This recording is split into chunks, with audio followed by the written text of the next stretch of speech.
اب جو ساری بات گھوم پھر کے آ جاتی ہے وہ کرنٹ اکاؤنٹ کے اوپر. کرنٹ اکاؤنٹ کو اس حد تک آپ اس کو کہہ سکتے ہیں, آپ کو پتہ ہے کہ یہ آپ کے پاکستان کی غیر ملکی جتنی آپ نے ادائیگیاں کرنی ہوتی ہیں, جو باہر سے وصولیاں ہوتی ہیں, اس کے درمیان ایک فرق ہوتا ہے, اور اتنے ہی آپ کو ڈالرز چاہیے ہوتے ہیں اس کو برج کرنے کے لیے, اس کی فائنینسنگ کے لیے. تو آپ کو ابھی بھی جتنا باوجود اس کے اتنا بے تحاشا آپ کا قرضہ بڑھ رہا ہے, ابھی بھی چونکہ کرنٹ اکاؤنٹ آپ کا سرپلس میں ہے, ابھی بھی ریلیٹیولی آپ کو کم قرضے لینے پڑ رہے ہیں. آپ جی ڈی پی کی بات کر لیں, آپ کی معیشت کی ترقی کی شرح اس وقت 5.6% تھی.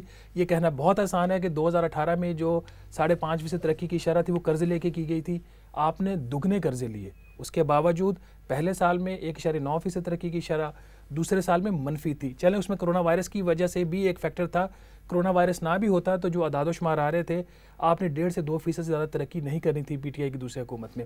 اسی طرح جو اصل جو چیز ہے بے روزگاری اور غربت, آپ نے کیمرہ مین کی بات کی نا, ہم سب یہاں پہ جو لوگ بیٹھے ہیں سیلریڈ کلاس سے بلانگ کرتے ہیں.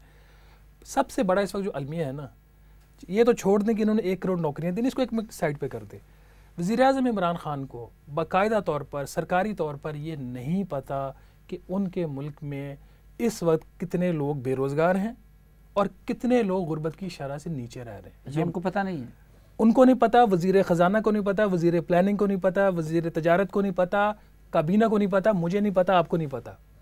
آپ کے ملک میں اس وقت جو بے روزگاری کے جو اعداد و شمار ہیں اور جو غربت کے ہیں وہ 4 سال پرانے ہیں. اس حکومت کو اقتدار میں آئے ہوئے 2.5 ایئرز ہو گئے ہیں, انہوں نے ابھی تک کوئی ایفرٹ نہیں کی کہ آپ کو نمبر پتہ چل جائے. آپ ترقی کیسے اپنی کرنا چاہیں گے میئر؟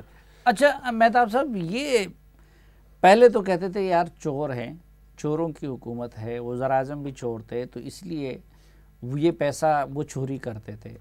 اب ان کا دعویٰ ہے کہ جی نہ وہ چور ہیں نہ چوری کرنے دے رہے ہیں.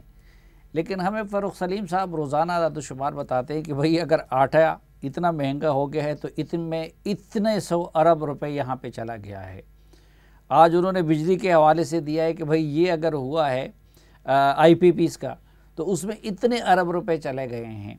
تو یہ جو ہر چیز مہنگی ہو رہی ہے اور تو یہ پیسہ کہاں جا رہا ہے؟ دیکھیں سر, میں آپ کو بنیادی بات بتاؤں کہ دیکھیں عمران خان صاحب نے تبدیلی کا وعدہ کیا تھا, لیکن انہوں نے یہ نہیں کہا تھا کہ اچھی تبدیلی آئے گی یا بری تبدیلی آئے گی. اب یہ پاکستان کے لوگ بتائیں گے کہ اچھی ہے یا بری ہے. میں صرف ریکارڈ پہ کچھ چیزیں آپ کے سامنے رکھ دیتا ہوں. دیکھیں پیپلز پارٹی کے دور میں 6,000 ارب روپے آپ کا ٹوٹل ڈیٹ اینڈ لیبلٹیز تھیں. جی مشرف صاحب کے زمانے میں. جو پیپلز پارٹی کا دور ختم ہوا تو یہ تقریباً 13-14 ہزار بلین تک پہنچ گئی. ٹھیک. پھر نون لیگ کے زمانے میں یہ 29,000 ارب روپے تک یہ پہنچی. تو یہ کہا گیا کہ 13 سے 14 ارب روپے, 1,000 ارب روپے کا اضافہ کیا گیا. ان کے 2 سالوں میں وہ 44.5 ٹریلین تک وہ پہنچ چکی ہے. یعنی اگر 5 سال ان کو پورے ملتے ہیں تو یہ پاکستان کے جو پبلک ڈیٹ اینڈ لیبلٹیز میں اس میں ایک ریکارڈ بنائیں گے. ایک تو پہلے یہ ریکارڈ جس طرح تیزی سے یہ جا رہے ہیں ایک نیا ریکارڈ بننے جا رہے ہیں. دوسرا میں آپ کو بتاؤں جو سب سے امپورٹنٹ انڈیکیٹر ہے میری نظر میں وہ ہے جی ڈی پی گروتھ کا. رانا صاحب نے آپ کو بتایا کہ پہلے سال میں 1.9 اور سیکنڈ ایئر میں 0.4. یہ 1952 کے بعد یہ سب سے زیادہ ورسٹ پرفارمنس ہے. کووڈ کو آپ اگر ایک ٹائم پہ سائڈ پہ بھی کر دیں تو جو اس ٹائم پروجیکشنز آ رہی تھیں وہ 1.5 سے 2% کے درمیان تھیں. انفلیشن کو اگر آپ دیکھیں جو کہ پرائس ہائیک جس کا حوالہ آپ نے دیا شروع میں, مہنگائی سمپل ورڈ میں, ان کے 2 سالوں میں ڈبل ڈیجٹ کے اندر رہی ہے. نون لیگ جو کہ جن کو بقول ان کے کہ وہ کرپٹ تھے, ان کے آخری سال میں 4.5% یعنی 4% کے لگ بھگ تقریباً وہ تھی. Double digit inflation, lowest growth.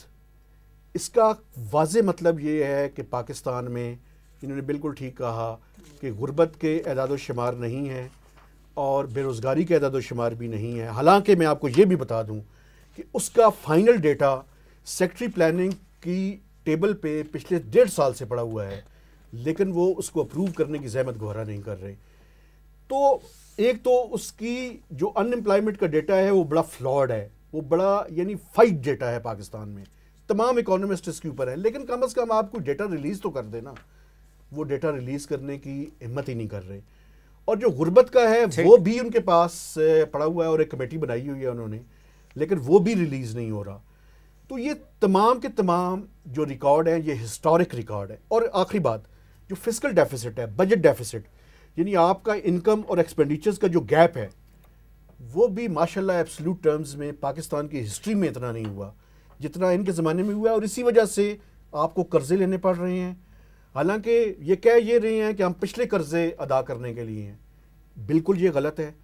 آپ کا جو نیٹ ایڈیشن ہے وہ پچھلی ساری حکومتوں کے مقابلے میں بڑی تیزی سے اس کے اندر اضافہ ہو رہا ہے. یہ ریکارڈ سارے بنا رہے ہیں لیکن ریکارڈ برے بنا رہے ہیں. خراب ہے لیکن میڈیا کی بھی خراب ہے.